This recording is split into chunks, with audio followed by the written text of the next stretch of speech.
À la gueule, les auditions à la gueule.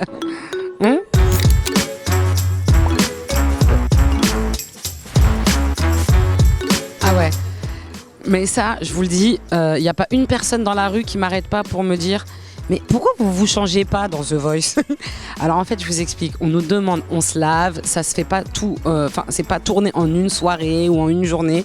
C'est tourné en plusieurs soirées. Nos habits sont nettoyés, nous sommes nettoyés, mais on nous demande pour des soucis de montage parce qu'après derrière, l'émission, elle est montée je crois en 5 émissions, en 5 soirées d'audition à l'aveugle, que nous tournons en 6 soirées. Les monteurs doivent être libres, les producteurs de l'émission doivent être libres de monter l'émission telle qu'ils en ressentent le besoin pour justement le bien de l'émission. Il n'y a aucun moyen de contacter ou croiser ou discuter avec les talents pendant l'aventure. D'ailleurs, quand un coach doit s'en aller ou arrive et qu'il y a par exemple des talents qui doivent se déplacer aussi dans le studio de télévision, il y a des talkie-walkie avec des gens de la sécurité qui disent attention, il y a un coach qui arrive, donc soit on bloque le coach pour laisser passer les talents, soit on fait l'inverse, mais en tout cas on ne peut même pas se croiser dans les couloirs.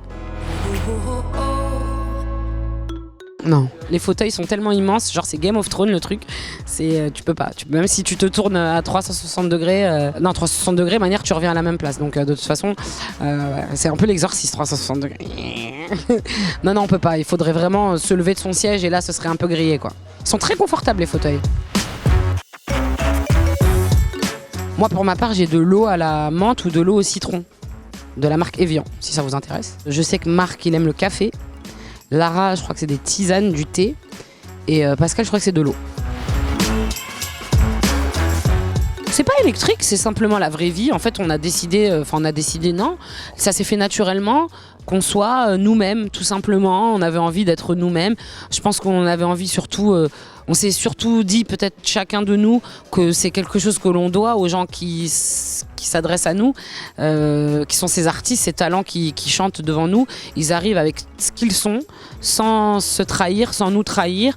Il n'y avait pas de raison pour que nous, on soit là à jouer les faux culs, à faire le jeu de la télé. On avait simplement envie d'être nous. Et c'est sûr que des fois, on sort un peu du cadre de ce qu'on a l'habitude de voir à la télévision. En tout cas, ces temps-ci, ça fait du bien parce qu'on ne se sent pas à la télé. D'ailleurs, il y a Nikos qui est là, mais il n'est pas avec nous, donc on n'a pas de présentateur, on n'a pas d'animateur, il n'y a pas quelqu'un qui est avec nous et qui nous dit quoi dire, quand, pourquoi, comment. Je sais que Marc, il fait souvent, dès qu'il s'assoit, waouh! Et c'est vrai qu'au début, il le faisait, donc on ne percutait pas.